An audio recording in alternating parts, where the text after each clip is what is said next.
más consultas o más dudas en los padres del neonato. Para esto pues nos lo va a hacer nuestra compañera Juanita Ortiz de 11º semestre y pues ella va a hablar de uno de los conceptos más importantes que ustedes tienen que saber para identificar cuando una ictericia es fisiológica o cuando es una ictericia patológica, que es uno de los conceptos más importantes cuando uno tiene el abordaje de de un recién nacido. Entonces, Juanita, si quieres, preséntate y continúa. Gracias, Andy. Entonces, bueno, yo soy Juanita Ortiz Guerrero, estudiante de 11º semestre de medicina.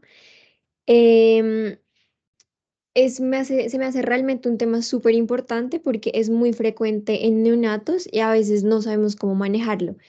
Así que voy a empezar, espero les guste. Las preguntas las hacemos al final. ¿Listo? Entonces yo me basé de estos dos artículos, pues sobre todo el American Academy of Pediatrics y de este artículo que también es como más actualizado. Entonces vamos a comenzar con la definición. La ictericia es de los signos clínicos más comunes de neonatología, es lo que ya les había explicado, entonces lo vamos a definir como la coloración amarillenta de la piel y las mucosas causadas por la fijación de bilirrubina en el tejido graso subcutáneo. La hiperbilirrubinemia, entonces, va a ser el aumento de esos niveles de bilirrubina total en sangre, dados por dos desviaciones estándar por encima de lo normal, de acuerdo pues a la edad gestacional y el percentil. En la mayoría de los casos suele ser benigna y ahorita pues vamos a ver como esas diferencias entre una ictericia fisiológica y la patológica, pero causa la bilirrubina cuando nos salimos de esos niveles va a causar un efecto neurotóxico. Esos van a ser los neonatos que vamos a tener que tener vigilados para evitar que produzca alteraciones neurológicas como encefalopatía aguda y kernicterus. Esto es importante saberlo porque realmente son las complicaciones como que más nos vamos como a ver enfrentados en una situación de ictericia. Cuando hablamos de encefalopatía aguda, hablamos como de tres fases. La temprana se caracteriza por hipotonía, letargia, mala succión, que con el tratamiento adecuado se puede revertir. La fase intermedia, entonces vamos a ver el neonato ya con estupor, irritabilidad, llanto agudo, hipertonía de los músculos extensores, rigidez, fiebre. Y ya en la fase más avanzada, en la gran mayoría, ya hay daño irreversible del sistema nervioso central. Entonces, por eso hay que tener como mucho cuidado.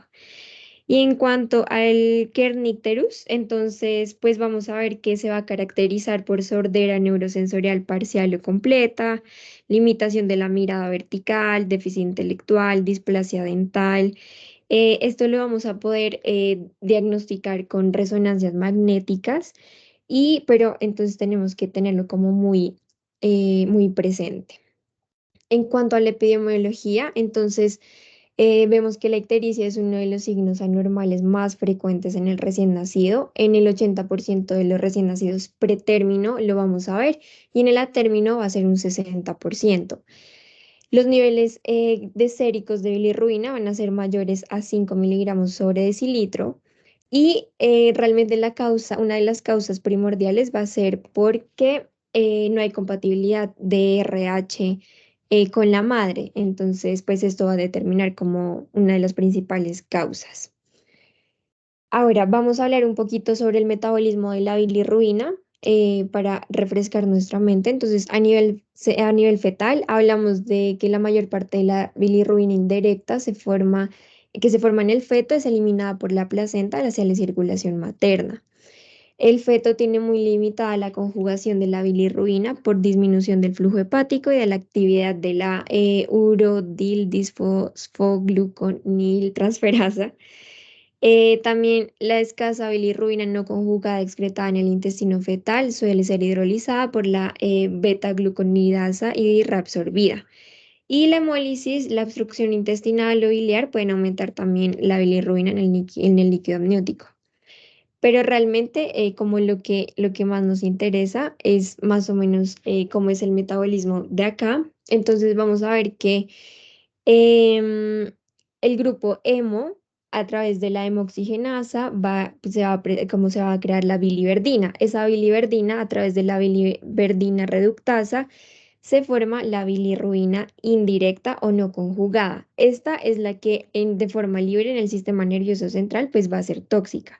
Cuando se une a la albúmina, pasa al hígado en los hepatocitos, entonces en el retículo endoplasmático, ahí se conjuga y va a salir la bilirrubina directa o conjugada. Esto pasa a la bilis, luego al intestino delgado, y ahí va a haber dos caminos: que se reabsorba al plasma por circulación interhepática o se convierte en urobilinógeno, que pues ya se va a ser excretada. Esto es un poco lo que les acabo de decir más o menos. Entonces es como un cuadro que resume bien como el metabolismo de la bilirrubina. Ahora vamos a hablar ya de la ictericia fisiológica. Entonces, ¿qué es lo que pasa? Va a haber muchos como procesos en donde va a haber una ictericia, pero realmente no se va a ver afectada. Entonces, es lo que hablábamos en cuanto al grupo hemo y qué pasa la biliverdina y luego bilirrubina. Entonces, todo esto tiene mecanismos que son antioxidantes, antiinflamatorios, antiapoptosis, va a haber vasodilatación, también hay procesos antiinflamatorios, antiproliferaciones, y todo esto va a ayudar a que, bueno, realmente no sea patológica. Entonces, la ictericia fisiológica en los recién nacidos prematuros va a ser más severa que en los a término. Las concentraciones de bilirrubina total máximas promedio van a ser entre 10 a 12 miligramos de cilitro al quinto día de vida, que es donde se dice que realmente es como el pico. Va a haber un retraso en la maduración de la actividad de la enzima UGT hepática, y la disminución de la concentración de bilirrubina total hasta niveles normales puede tardar un mes de vida. Entonces hay una ictericia que realmente es súper frecuente, que es por leche materna, o sea, digamos, nacen y se los llevan a su casa y claro está que siempre se recalca que debe ser leche materna exclusiva hasta los 6 meses, y vuelven, no sé, a los 5 días diciendo como, no, mi hijo está amarillo. Entonces, cuando uno se da cuenta y uno indaga sobre cómo está lactando la mamita al bebé, uno se da cuenta que realmente la técnica, el tiempo entre una lactancia y otra no es tan bien. Entonces, cuando uno corrige estos temas, realmente la ictericia se va. O sea, sí, es como por la alimentación. Entonces, aquí lo que hablábamos, entonces es una hiperbilirrubinemia no conjugada, inicio temprano, en la primera semana de vida, y es por el bajo aporte calórico. De inicio tardío también se habla que es los primeros 15 días de vida, y las bilirrubinas vuelven a la normalidad entre 4 a 12 semanas de vida, siempre y cuando pues se corrija como la técnica.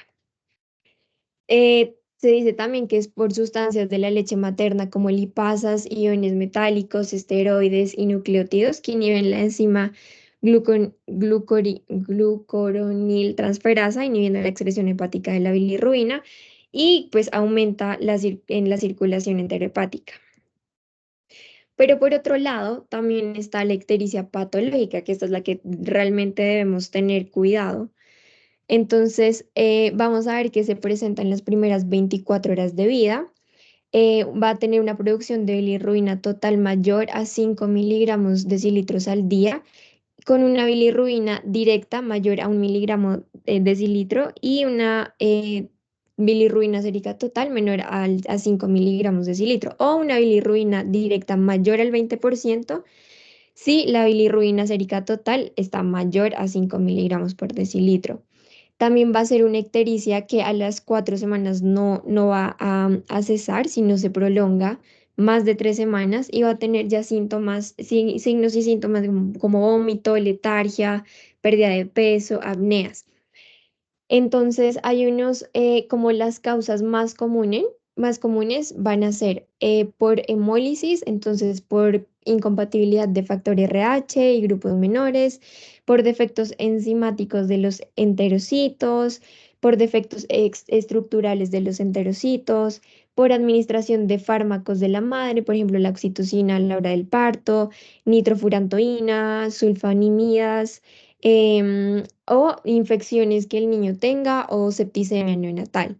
Las causas no hemolíticas, entonces vamos a ver como cefalohematomas, hemorragias, sangre digerida, policitemia, transfusión fetofetal, aumento de la circulación enterohepática, ayuno, ingesta oral deficiente, obstrucción intestinal. Ahora, eso lo hablamos más o menos por el aumento de la producción de la bilirrubina.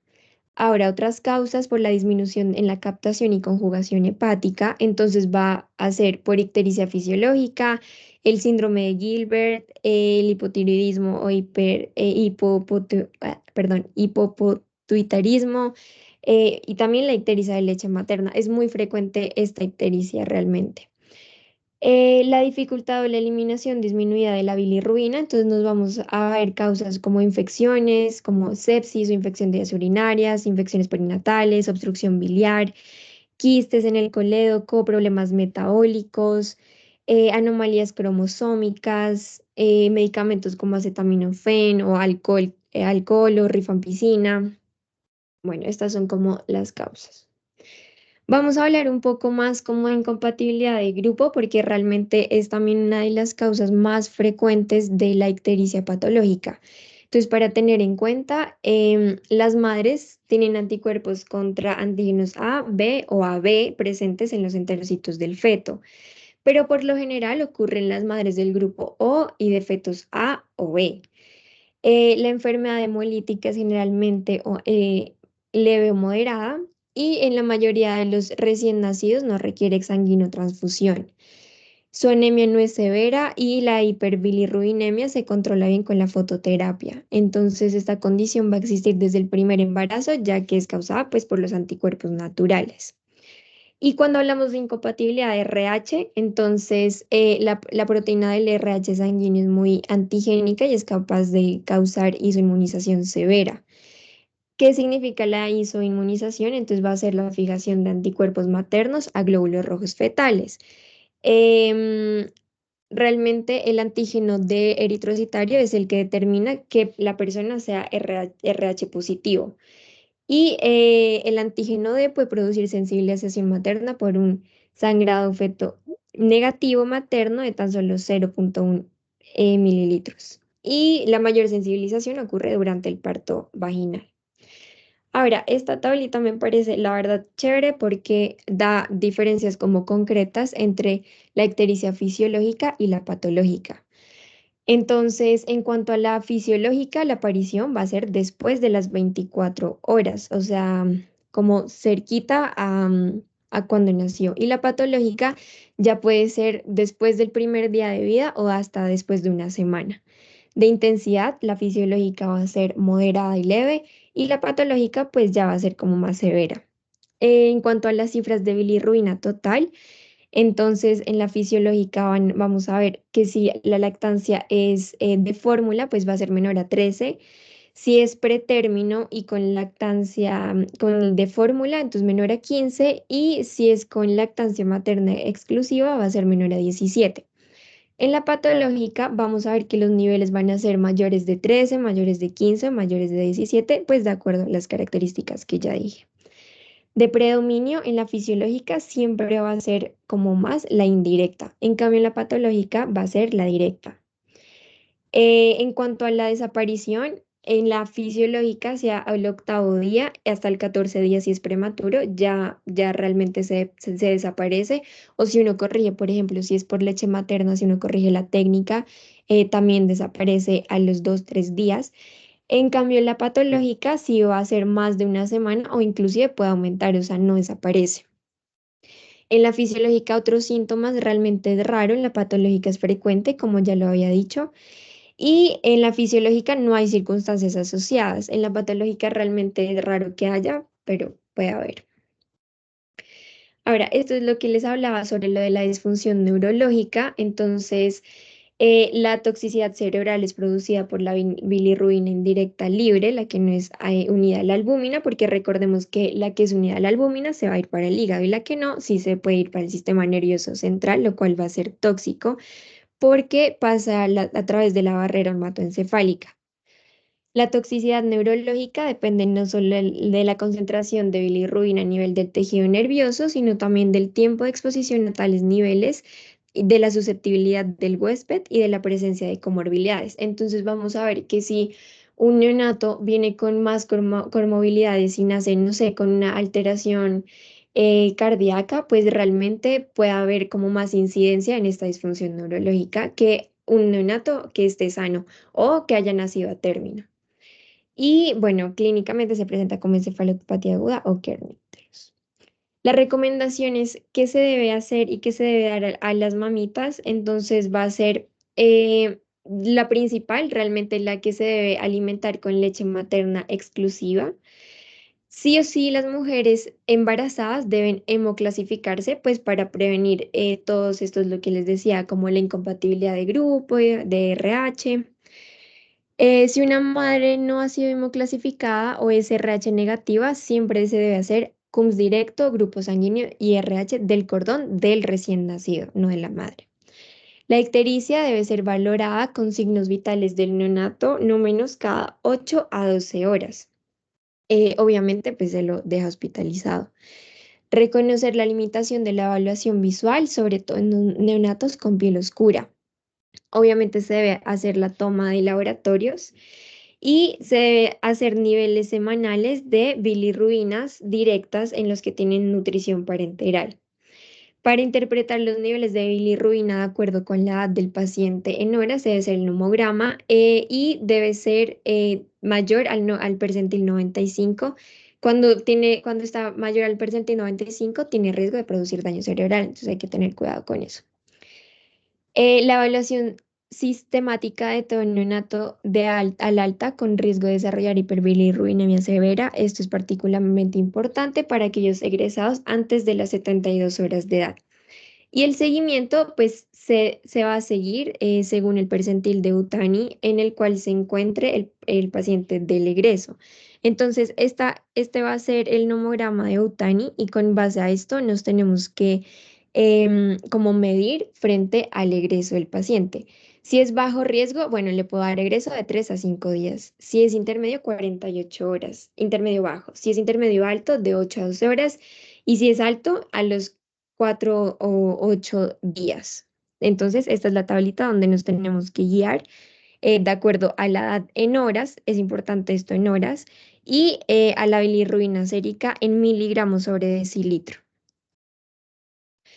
Entonces, bueno, aquí hay, esta tableta también es como de las recomendaciones de los paraclínicos. Entonces, si da ictericia en las primeras 24 horas o es excesiva para la edad del paciente, se confirma grupo, RH, prueba de CUMS si hay incompatibilidad de alguno de estos dos, bilirrubina sérica total y pues el hemograma, frotis sanguíneo y recuento de reticulocitos.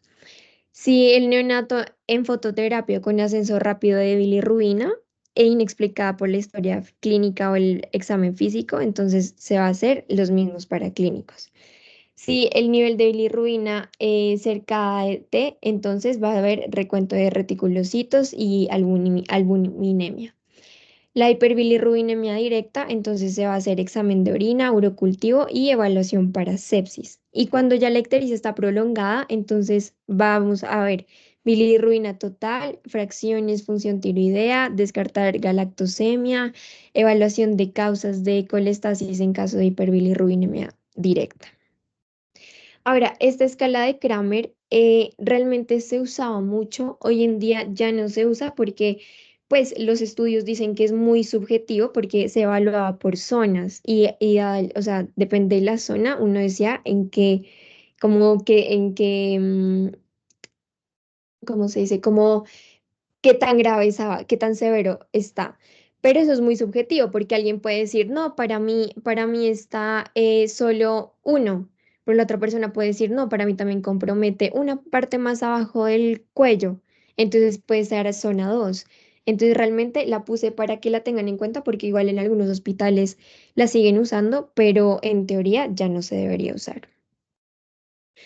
Ahora, ¿cómo vamos a hacer el diagnóstico? Bueno, hay que tener en cuenta los factores de riesgo. Entonces vamos a tener un riesgo mayor, un riesgo menor y un riesgo disminuido. ¿Cuáles son esos factores de riesgo mayores? Vamos a ver entonces los niveles de bilirrubina sérica total o del pregreso en zona alto riesgo, ictericia en las primeras 24 horas, incompatibilidad del grupo, edad gestacional entre 35 y 36 semanas, hermano previo que recibió fototerapia, cefalohematoma o contusiones significativas, alimentación exclusiva con leche materna, particularmente si el almacenamiento no está siendo bien llevado y la pérdida de peso es excesiva, y raza asiática. Ahora, ¿cuáles son los factores de riesgo menores? Entonces, niveles de bilirrubina sérica total en zona intermedia alta, edad gestacional entre 37 y 38 semanas, ictericia observada previo al egreso, hermano previo con ictericia, macrosómico o hijo de madre diabética, edad materna mayor a 25 años y sexo masculino. Y el riesgo disminuido, asociados con bajo riesgo de ictericia significativa, entonces va a ser los niveles de bilirrubina sérica total en bajo riesgo, edad gestacional mayor a 41 semanas, alimentación exclusiva con fórmula, raza negra y egreso hospitalario después de las 72 horas. Listo, ahora vamos a ver al tratamiento. Entonces, el tratamiento como número uno va a ser la fototerapia, que es el más frecuente.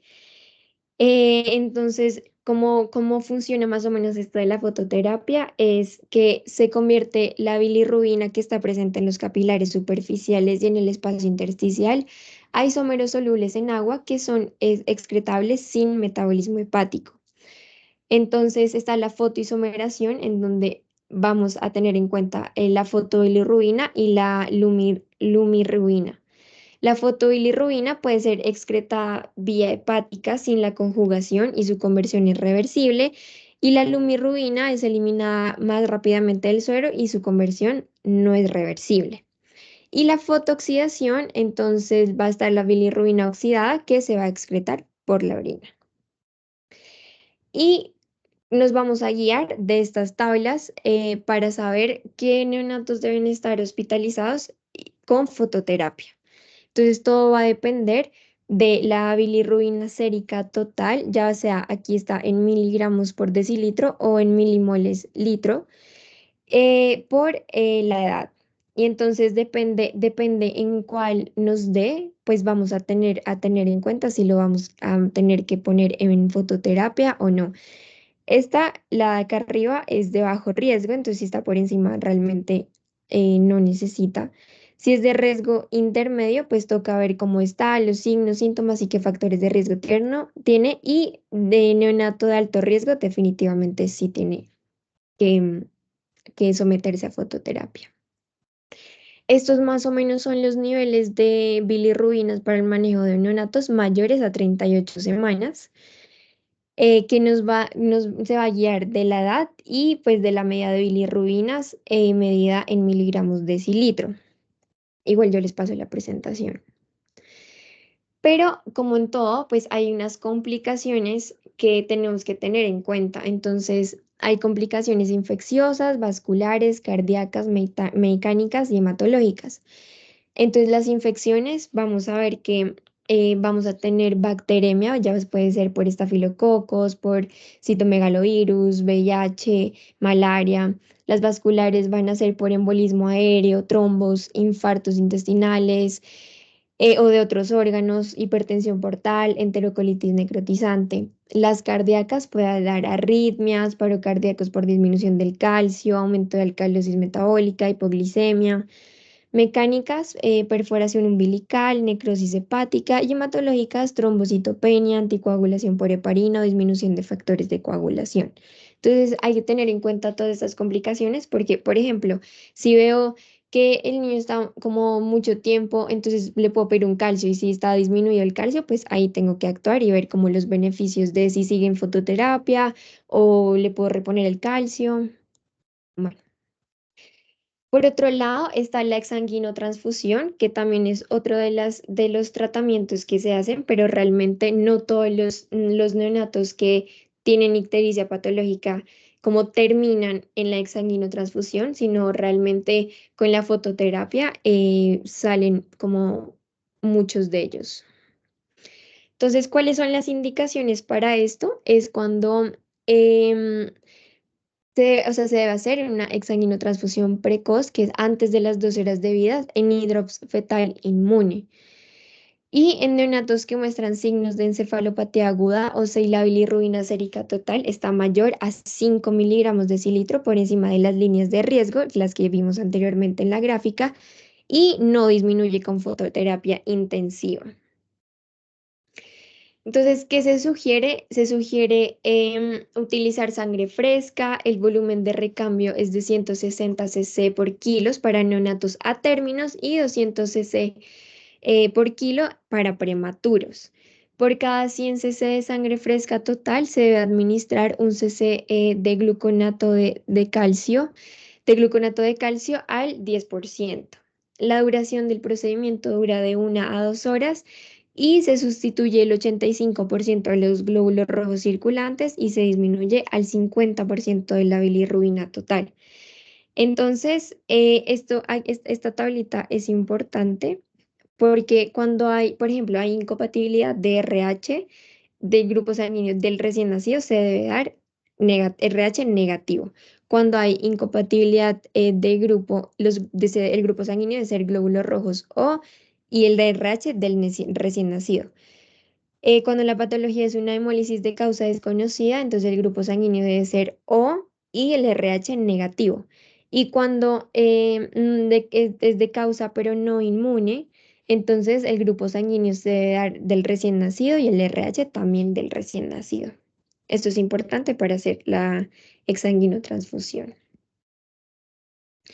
Entonces, esta es la tablita para como ver el riesgo para realizar la exsanguinotransfusión en neonatos de más de 35 semanas de gestación.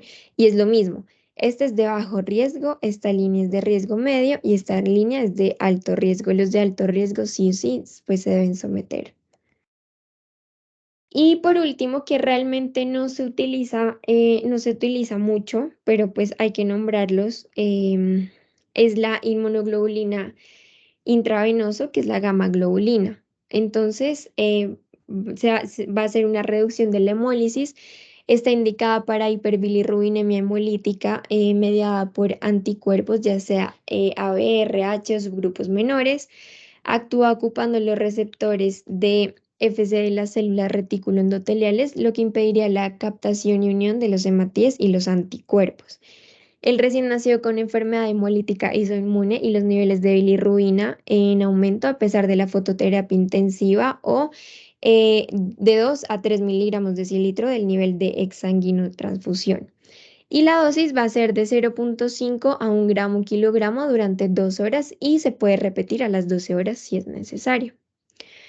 Ahora, los elementos para el manejo de la hiperbilirrubinemia en el recién nacido mayor a 35 semanas, pues siempre, como les había dicho antes, es promover y apoyar la lactancia materna. Entonces se debe establecer protocolos de enfermería para la identificación y evaluación de la ictericia, se debe medir bilirrubina sérica total o nivel de bilirrubina transcutánea en lactantes con ictericia en las primeras 24 horas de vida. Reconocer que la estimación visual del grado de ictericia puede conducir a errores, sobre todo en los de piel oscura, interpretar todos los niveles de bilirrubina de acuerdo a la edad del bebé en horas y reconocer que los lactantes menores de 38 semanas de gestación, en particular los amamantados, tienen mayor riesgo de desarrollar ictericia y requieren mayor vigilancia. Se debe realizar la evaluación sistemática de todos los recién nacidos antes del alta para determinar el riesgo de ictericia grave, proporcionar a los padres información escrita y verbal sobre ictericia neonatal, también un seguimiento adecuado al momento de alta y la evaluación pues del riesgo para el egreso y tratar a los recién nacidos cuando se indique ya sea con fototerapia o exsanguinotransfusión.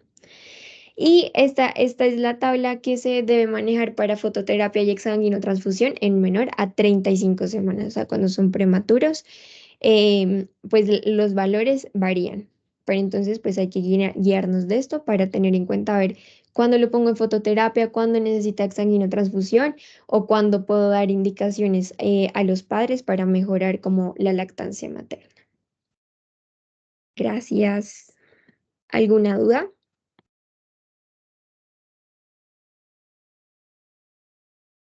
Juanis, pues mientras aparecen las manitas, si hay alguna duda, me gustaría felicitarte. Estuvo muy buena la charla, fue muy concisa y hablaste de todo el abordaje del neonato con ictericia.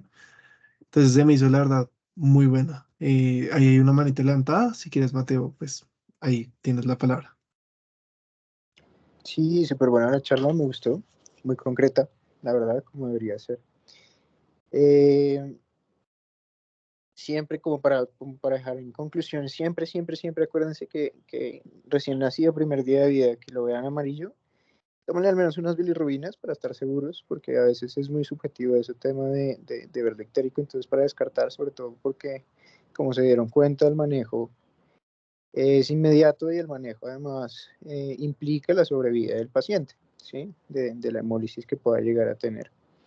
Mm, También tener en cuenta las otras dos situaciones que había mostrado Juanita, que son fisiológicas, sin embargo, aunque son fisiológicas, hay una de ellas, ¿cierto? Por la inadecuada técnica de lactancia materna, en la que no solamente presenta la ictericia, sino también presenta otros síntomas como deshidratación, pérdida de peso o no ganancia de peso, entonces también se deben realizar intervenciones, así sea fisiológica en ese caso, ¿vale?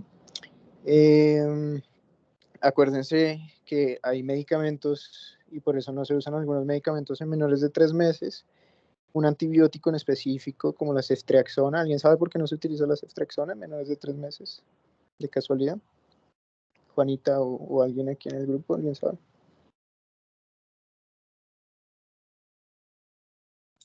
Porque afecta como tal el transporte de la albúmina y pues no permite como tal el paso de la bilirrubina de directa a indirecta. Entonces pues acumula. Exacto. Entonces tiene una alta unión a proteínas y como tiene una alta unión a proteínas, se roba esas proteínas que llevan la bilirrubina y por lo tanto se da una acumulación de bilirrubina que lleva a ictericia. Y a posterior kernicterus, así muy bien como lo dijo Juanita. Eh, no, eso en general. Hay herramientas, uno no tiene que utilizar siempre las tablas, son muy difíciles de leer. Créanme que uno en la urgencia se pone a leer las tablas y no las entiende.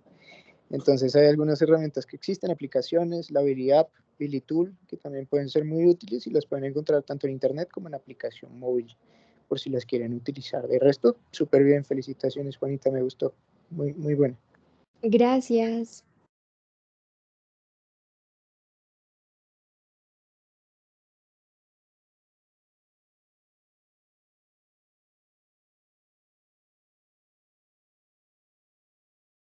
Listo, creo que no hay más dudas, Juanis. En verdad, muchísimas gracias y ya, pues para todos, feliz noche. Pues, que tengan linda noche todos. Gracias. Muchísimas Buena gracias, noche para Juanis. todos. Gracias a Gracias a ustedes. todos. Chao, que estén bien. Gracias.